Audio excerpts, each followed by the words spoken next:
phones off and stay seated during our speaker and help me enthusiastically welcome our speaker, Christian. Thank you.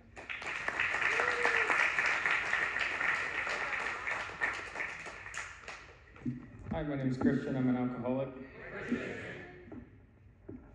Thanks, Curtis, for asking me to speak. And thanks, Rarely Group. It's cool to be here with these super bright lights. I'm sorry, just getting situated. I'm going to share a little bit about myself and my experience in Alcoholics Anonymous. And I can't promise any cohesion, because sometimes I just jump around all over the place. So we'll see, but you'll definitely know me better. And we'll see how chronological it gets. There's lots of different things I want to touch on. For me, I participate in all three sides of the triangle, so recovery, service, unity. This is like that kind of part where, I tell you like my AA credentials, which I do that just to get you guys current on where I'm at, right? So I have a sponsor that I meet with once a week, usually at Mondays at 10:30. And I usually I send them like a voice message 2 to 3 times a week about God knows what. And we work the steps together and grow and enlarge together. He's sitting right over there. This is the first time he's ever heard me talk. And the first time he ever even heard me share at a meeting was probably just last week, maybe. So we'll see. We'll see what he thinks of this. He probably won't like it, but I'll convince him on Monday at 10:30 why it was really good. So we work together.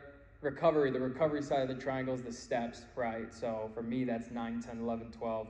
I'm not finished with my original 8-step list, right? So I'm still on the 9th step. The 10th step is a daily discipline that I try to practice every day, right? Then there's the 11th step, mornings and evenings, and throughout the day as well. And then there's the 12th step, practicing these principles in all of my affairs and working with others, right, and sponsoring and things like that. And I do that. I sponsor people. I've sponsored people. I'm not sponsoring anyone right now, so if anyone is so enlightened, let's work together and do the steps. And then there's unity, right? And the unity side of the triangle, for me, a lot of it is time and attention with other alcoholics, sitting down one-on-one, getting coffee, it doesn't have to be coffee, but you know the deal. And it also involves like the meeting after the meeting before the meeting, having numbers in my phones, that connection with other AAs. And then there's service, which looks like a few different things. For me, it's taken the form of service committees on conferences or young people in AA committees, home groups. I've had the same home group for over 5 years. Candlelight, 8:15 p.m. at Treehouse in Prescott, Monday nights. And then some other things as well. I used to take meetings into the juvenile hall with Deborah, and treatment facility committee when that first started. I helped a lot with that. So service looks like a lot of things. But that's my triangle, right? And that's what I try to do. Like that's what I do as a member of AA. Like just coming to meetings really is like not that much a part of what I do as an AA. But it's like that triangle, recovery, service, unity. Because for a long time, I used like meetings or even like a home group as like an excuse to not actually look at this triangle holistically, like recovery, service, unity. Am I participating in all three parts of that? So that's just a little bit about me and why I'm not a fraud up here. Okay, so I'm here and I do it as best as I can most of the times. So I was born, and then I started growing up, and just young. I was just young, and when the girl in front of me in kindergarten, this is like my story, and some of my friends have heard it, but whatever. Like when the girl in front of me in kindergarten touched hands with the boy in front of me, I became devastated. Actually, it was first grade, not kindergarten. I don't know any of that. But I became devastated. I don't know about any of you guys, but at that point, life became unbearable. One tear went down my eye because in my mind, this girl was my girlfriend, and she touched hands in the first grade in the class or whatever with another boy. Like they held hands for 30 seconds, and I was devastated. And I started judging them, and then I realized like they can judge me, and my feelings were so intense in that moment. And ever since then, my experience with life has been pretty intense, and I've been convinced that no one understands the way I'm experiencing life. Not just like how I feel, or not just like how life is, but like my experience living is so vastly different from yours. You need to get away because you don't understand, right? So alone and afraid is a great way to put it. And that's kind of where I was at since first grade. And it's not like I was like depressed since then. I still just continued on with life, but just in the back of my mind, that's just the idea I had. And it separated me from you guys. It separated me from anything deeper or any sort of like meaning. At that point, I could have used a drink, right? That's kind of the story. It's like right then and there, in first grade, if you put alcohol in me, it would have solved what I was experiencing. And that's like just a fact, right? But I didn't drink until much later. And what I started to learn was that self-reliance was just like the theme of my life.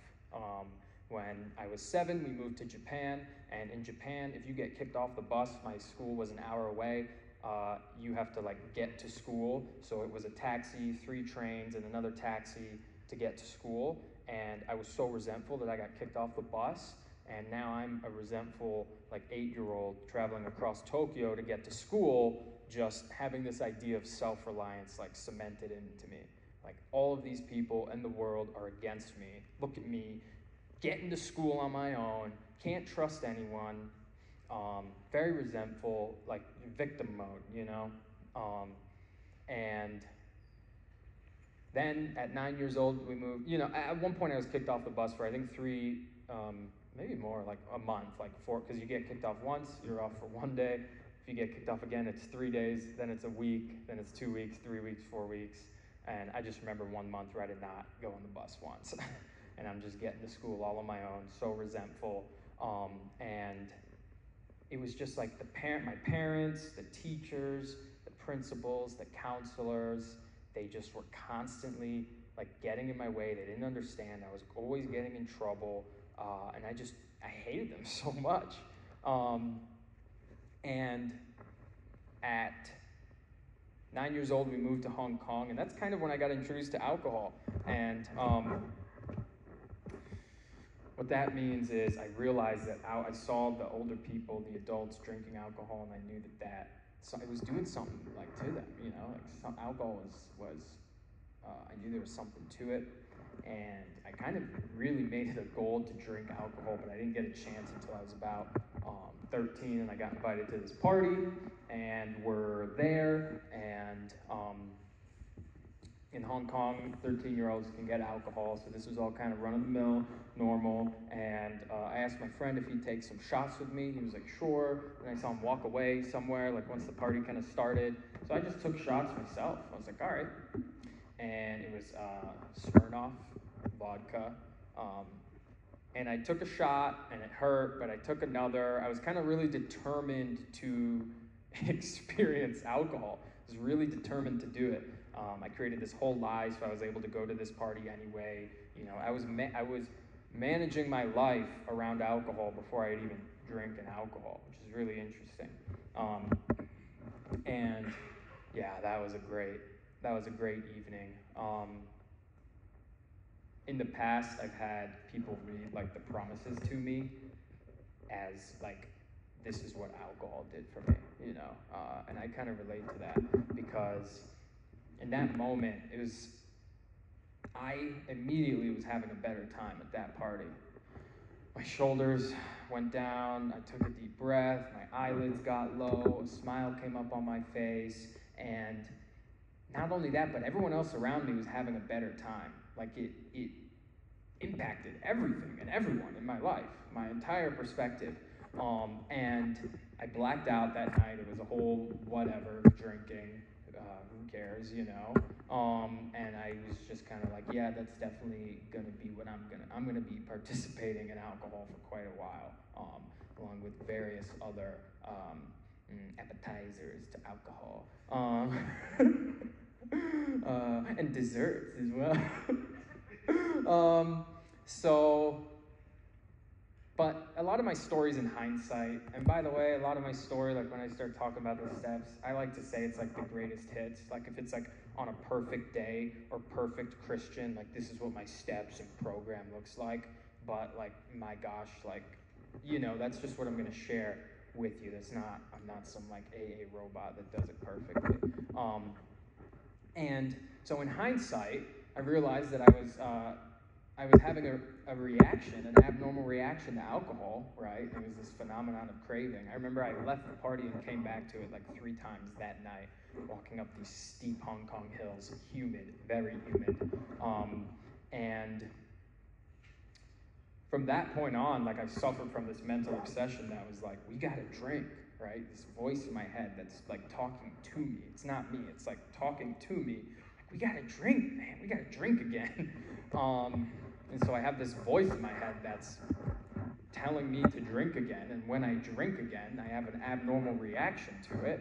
And that's like, if you think about that for a second, like that's quite a deadly cycle. If I have a voice in my head that tells me to drink again, and when I drink, I have an abnormal reaction to it. And it's funny because the voice doesn't just tell me to drink, it'll tell me to rob my mom, right?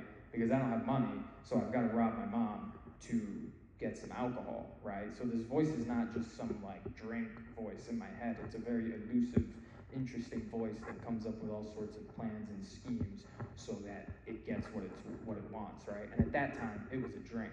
So my parents started locking their door, which I was so offended by. I was like, how dare you lock your room door? You know, like it was a personal attack on me for some reason. Obviously, looking back now, it's very understandable. Like when your son is robbing you, you start to lock your door, so he does not rob you anymore. And I remember I was trying to kick it down one day, and I would steal money from them in all sorts of currencies, and then I'd go to the money exchange and exchange it, because like I'd go in my dad's drawer, and there'd be like, you know, yen in there instead of like Hong Kong dollars, and so I'd be like, this will do. Go exchange that over at the money exchange, get what I need to get, you know, to get me where I need to be. So I'm drinking, and we're just gonna fast forward through all of that. You can just take your stories and apply it on this part of my story. It was drinking, it was a whole lot of fun, parents calling the cops on me, holes in doors, really just like a really evil perspective on life is kind of what I was taking, especially to my parents. Like the amount of disdain I looked at them with at that time is kind of like sickening now to think about it.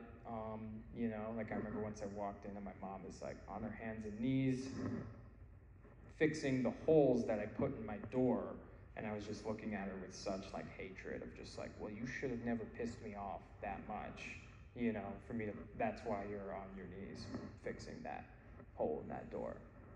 Like that was my perspective on life, right? And that's like what I suffer from today. Like that voice with that evil perspective, evil's just a word, but that voice with that perspective is like still there today.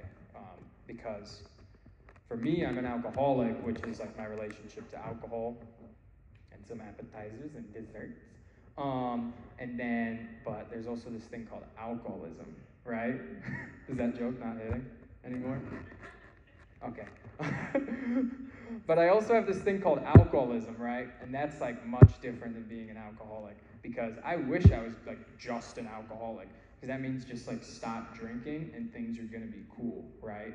But so when I first got to AA, I pretty much wanted to be just an alcoholic. Like that's what I thought this whole thing was about. Like we're just alcoholics and we're gonna stop drinking and we're gonna hang out together and we're gonna like do these steps like it's some school assignments, and then we're gonna get on, but we're still gonna hang out together because we all stopped drinking together, right? And I realized that I have alcoholism, which is a very prevalent, current, progressive, fatal illness in my mind today, right here. And that's like way different than what I thought this thing was when I first got here. I thought it was just kind of like a figure it out place. This is a place we come to figure it out. Because that's what I was trying to do for a long time. I was trying to figure it out, and I knew there was something up with me because my friends weren't doing the things that I was doing, and like they were crazy, but I just knew that like there's something more here. But the delusion that my mind always kept me in was eventually, it was the word, I think it was the word like eventually. It was like eventually things will come together. Like eventually you're gonna get it, eventually you're gonna care, eventually you're gonna get passing grades, eventually you'll hold down a job, eventually you won't rob your mom, like eventually you'll essentially like be a better person.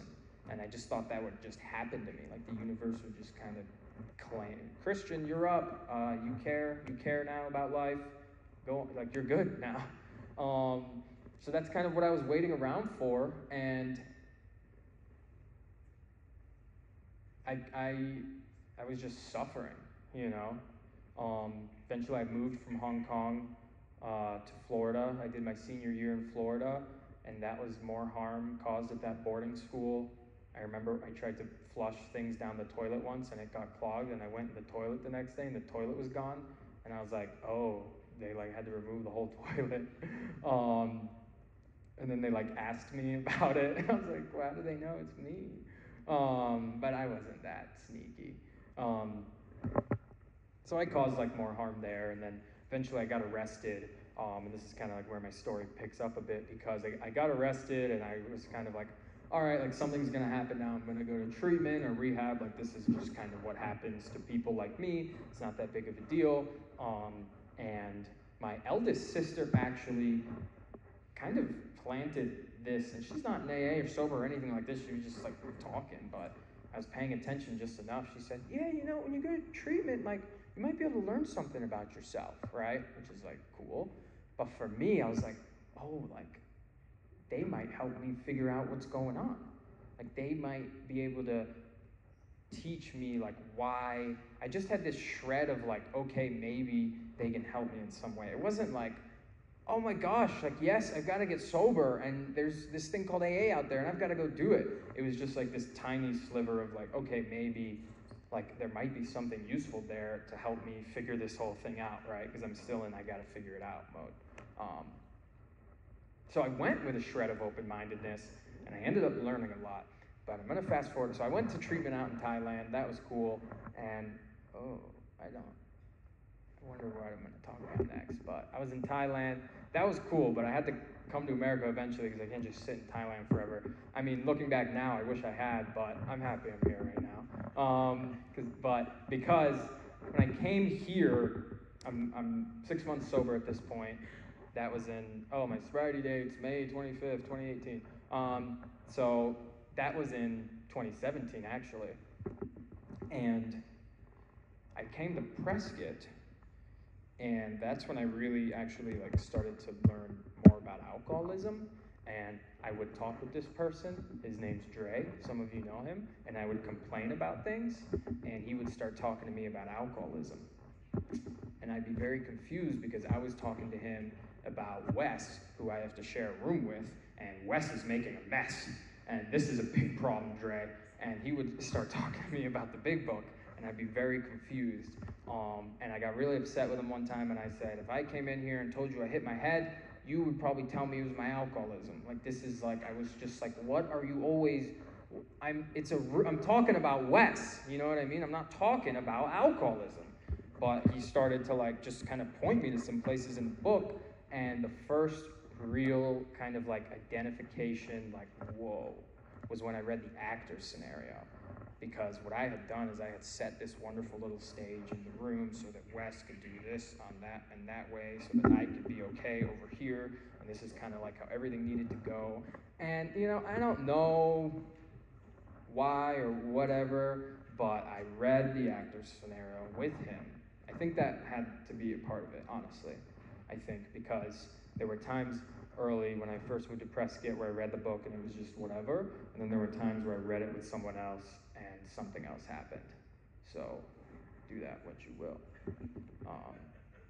So I read it with him, and it was just like, whoa, like, it just blew my mind that something going on with somehow this book about AA could somehow relate to the roommate problem, right, I was having. It just was like, whoa. And that's when I just started to realize that this was more about, this went a little deeper than not drinking, right? And when the idea of like, there's being an alcoholic and then there's having alcoholism. And, you know, I started to hear things like, you know, he would say, alcoholism has nothing to do with alcohol. And I'd be like, yeah, dude, yeah, for sure, dude. Yeah, that's deep. And he keeps saying it, right? And then I finally started to get it. I was like, you're right. Like, it has, I realized that I hadn't, like, they're not talking much. Like, I just realized that alcohol was like such a start, you know, and it says that in the book. It says like being, so I'm paraphrasing whatever, but it says like stopping the drink is like just a small start to this. And that's when I started to realize that alcohol was a solution for me this whole time. Like, it was doing something for me.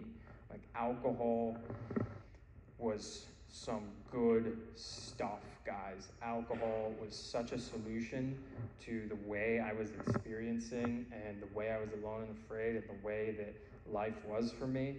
Alcohol was a solution. And today, like, I still need a solution. Because the alcohol's gone, but I still have alcoholism, and it demands a solution. Like, it demands one.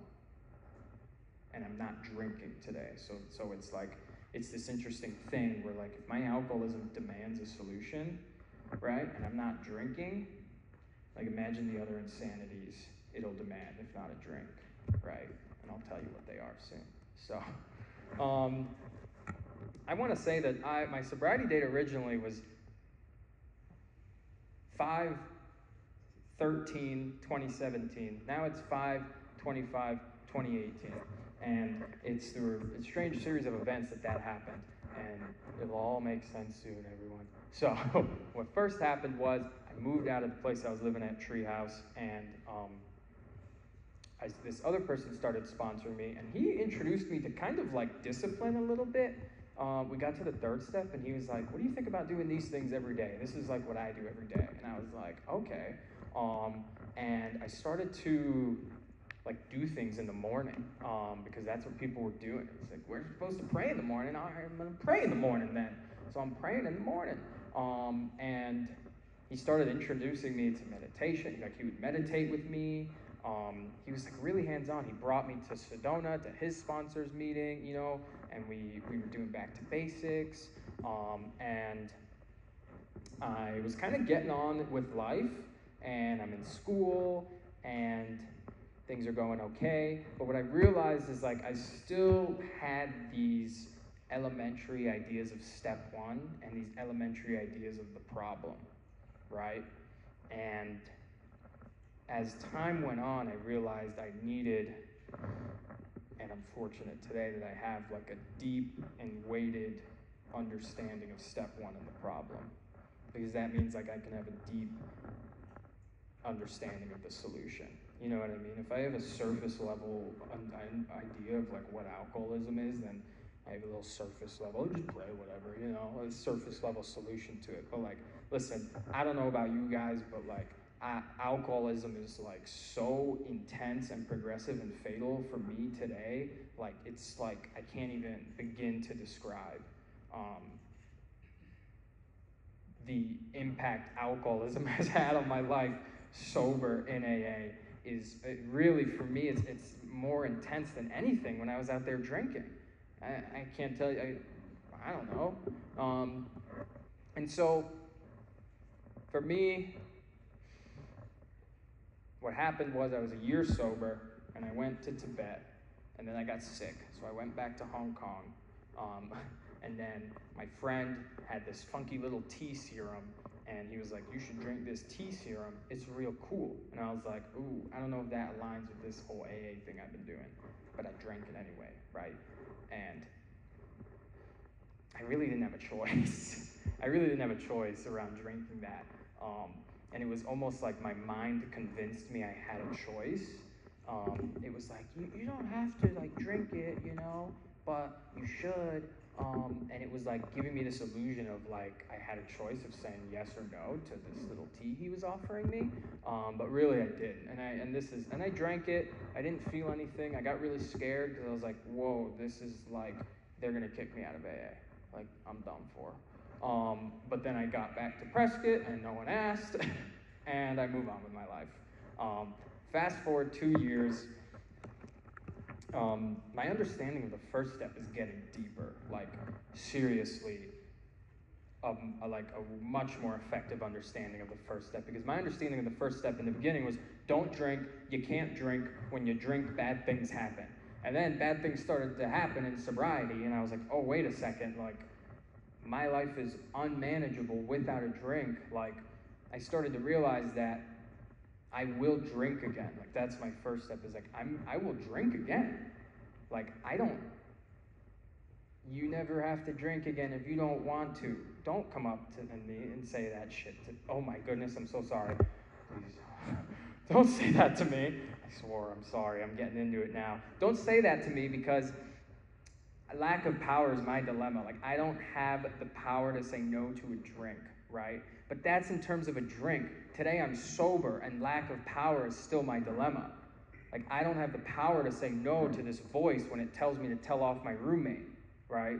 Or when it tells me to yell at my mom, or when it tells me, right, and let's get more down to it, when it says leave treatment, right? Like I don't have the power to not do what that voice says. Like lack of power is my dilemma today, right? So I'm getting this deeper understanding of the first step.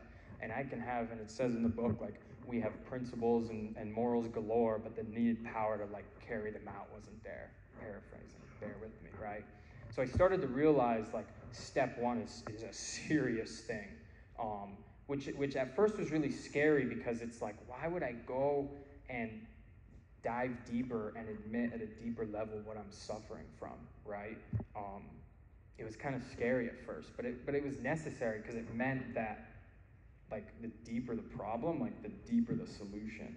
Like if my problem is just like a dirty dish, then the solution is just like one clean dish. But like if my problem is like a life binded by self, fatal and progressive illness that'll kill me, like the solution to that is like unlimited freedom into the ethers of the fourth dimension, right? So I'm getting this like deeper understanding of the first step. And I had some things happen in my life regarding females that kind of like whammed me, and I was like, whoa, like I thought I had managed this well, right? Because that's pretty much like what I'm living in. I'm victim of this delusion that if I can manage well, I'm gonna be okay, right? I'm sober, I got a home group, I meet with my sponsor, I like tell them things are good, and I tell them some things are bad, but then like the bad things aren't that bad, and move on, and just like coasting, man, just coasting, resting on my laurels, just like I'll do it tomorrow, just I'm not taking like any aggressive action in AA, you know? I'm just doing the same things that I was doing at 6 months sober, and like today, if my program today at whatever, coming up on 5 years, right, looked like my program at 6 months sober, like I would be such a unpleasant human, right? Like that, like I have a progressive illness, meaning like if my first step is when someone says, if you're in this room, you're probably an alcoholic, I'm sorry, go ahead and say that if that's what you say. You're not going to hear me say it, because I don't want this person to think that, yeah, that's a good first step because I ended up here, so I must be an alcoholic, because that's what I went off of. And that first step did nothing for me. I'm just going to say it did nothing for me. Like I needed a serious, deep understanding of what I have or what I didn't have, right? And in the book, it gets even serious. It'll say, go drink again if you don't know, right? It'll say it's worth a little case of jitters. Go drink again and get a full knowledge of your condition. And that's what I was doing. Like I was learning more about alcoholism as my life went on. And eventually it tied into the whole little cup of tea that I drank, which I'll get to, right? So I'm going through, now I'm learning more about the first step, the second step. And the fourth step is really, I started to learn more about this. I'm sitting at work with Mark H and Joe H blaring in my ear, talking about the fourth step, and my mind is getting blown, and I'm like writing down along next to them, like, oh my, like these guys are like, these people are passed away. Just their voices on YouTube are just like blowing my mind. And I'm learning like the fourth step is just, I know like the fourth step's really important, like you did your fourth and fifth, but it just shows me my alcoholism, you know what I mean? It just removes the things that are blocking me. And it helped me to learn that like I wasn't broken or I didn't need to be fixed, because my understanding this whole time was like I'm broken spiritually and I need it to be fixed, and once that happens I'll be okay. But then I started to learn that like, oh no, I'm not like broken spiritually, like myself, my alcoholism is just blocking any sort of spirituality, spiritual principles, higher power, God. And just like once you remove those things, right? And early on when I first got sober, I was introduced to like the set aside prayer, which is super powerful because I can set everything I think I know aside for 1 hour. That's all you're gonna get from me. Maybe longer, maybe less, I don't know. But I wasn't in this whole like, forget everything you think you know. That good luck with that. That's not gonna work. But if you ask me, and this is what my very first sponsor, he asked me to set it aside for 1 hour. He's like, can you set it aside? And I was like, yes, I can do that, right? And that's to invite like a new experience in, right? But I can't have a new experience if I'm still holding on to like the old one. And so it's kind of similar, like removing these things that are blocking me. Like all of these ideas, beliefs, stories, roles, perceptions that my alcoholism has for me, right? I get to see those through an effective fourth step. And I'm just going to say it. I've done ineffective fourth steps, and I've done very effective fourth steps. That's all I'm going to say. So through like an effective inventory, like I was able to see these things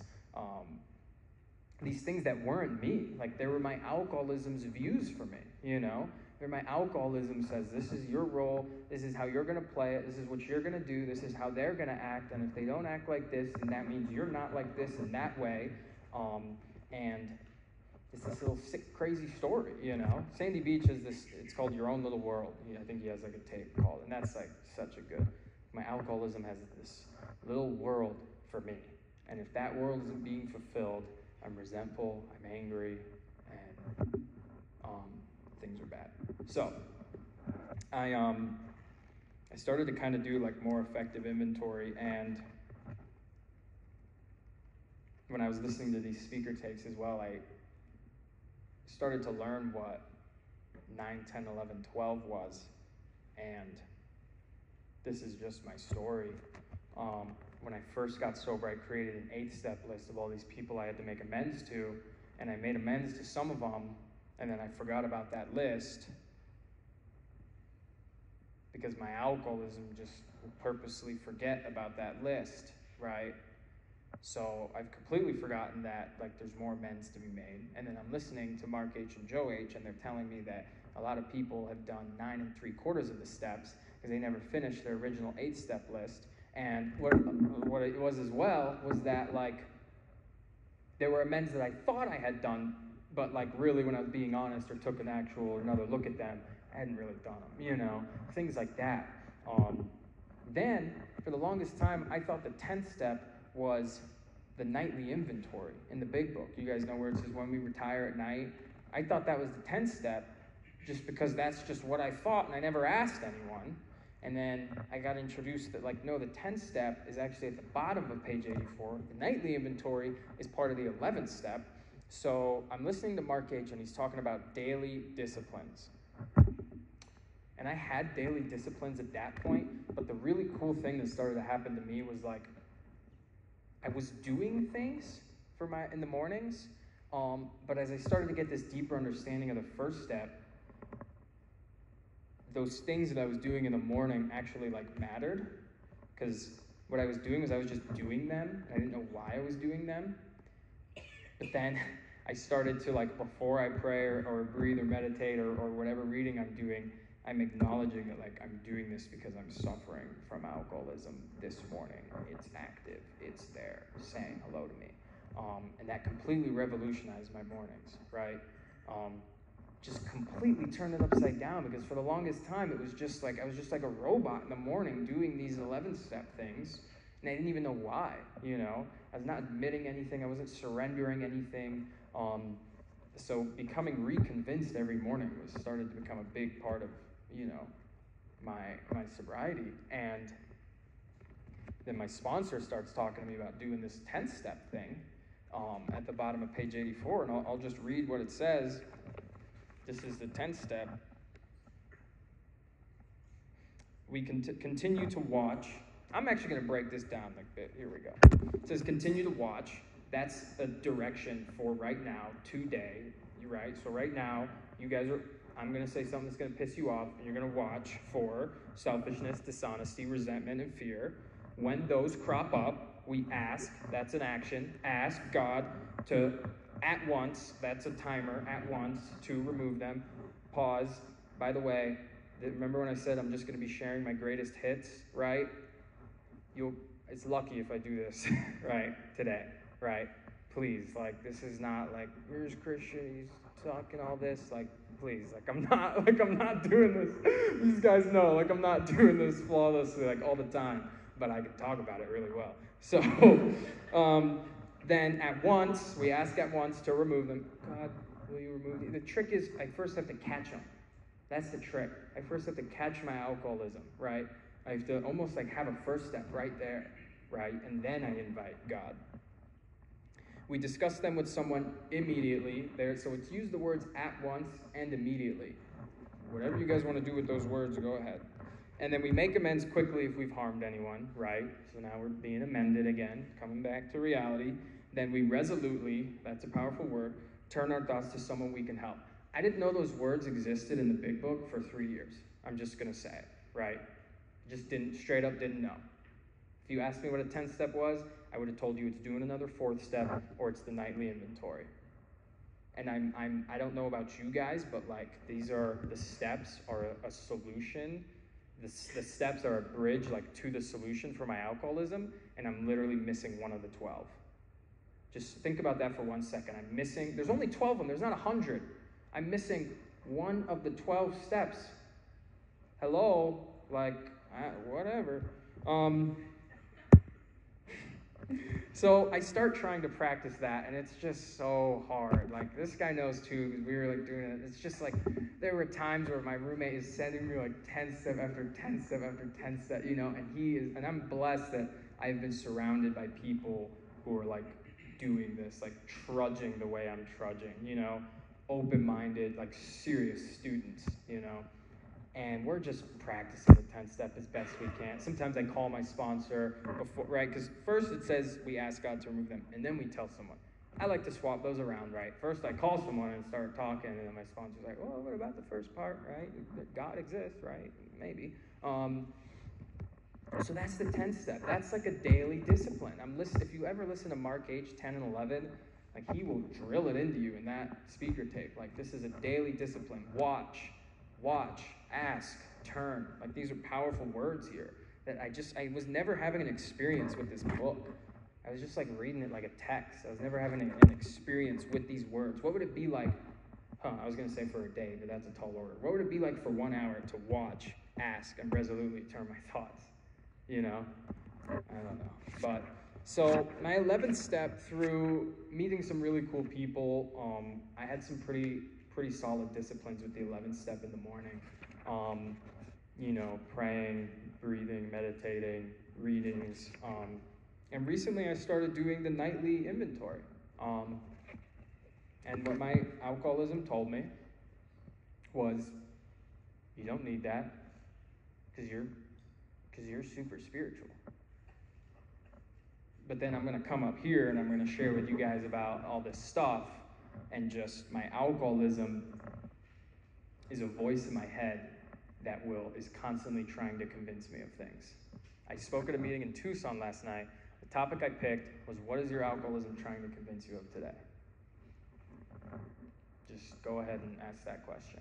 For me, my alcoholism today is trying to convince me to reach out to a girl that I was partnered up with on an ASU project like 2 semesters ago, and you got to do it today, Christian, because like in a week, like she's not going to remember you, and you're not going to get your chance to have the little hoo-hoo fun you want to have, right? So you got to reach out to her today. That's what my alcoholism is trying to convince me of today. I have a voice message of me literally telling my sponsor that, okay? So it's a voice in my head that is like today trying to convince me of things. My alcoholism wants to manage my life. And it's super convinced that it knows the best way to do it. So today I will be managed. I will be managed by either my alcoholism or by God, right? But what I learned was like, the point of this wasn't to, I wanted to use God for a long time. I just want to use God. Same way I used alcohol. I need God to work well for me. And like, if my life's going well, God's like using, it was just very situational, very dependent, you know what I mean? And I kind of realized, I'm going to get into some weird stuff now, but like my alcoholism almost doesn't want me to be human. Like, it doesn't want me to have a human experience of highs and lows and feeling. You don't even need to look at them as highs and lows, just experiences and feelings. And my alcoholism doesn't want that. It wants this insanity. Oh my gosh, he's holding up the thing.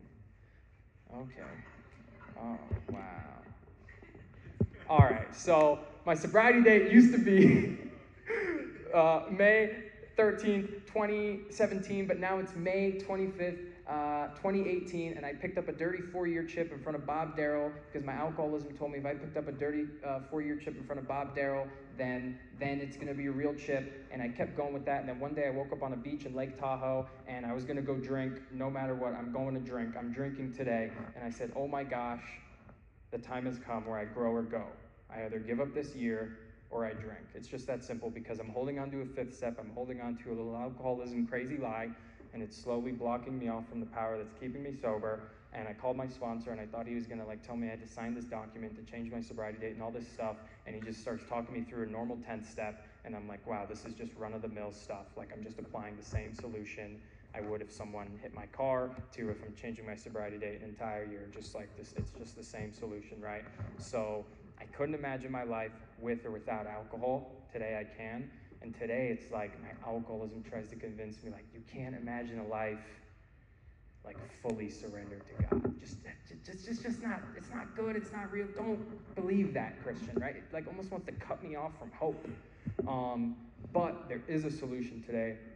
I'm just sharing you my greatest hits. Please, I'm not coming up here like big book. Look at what it says right here, you know? Like, oh my gosh, I'm not doing it perfectly. I know more than I do. Like, I know more of this program than I will ever do. Like, if I did as much as I know, then I'd be floating. All right, so pass.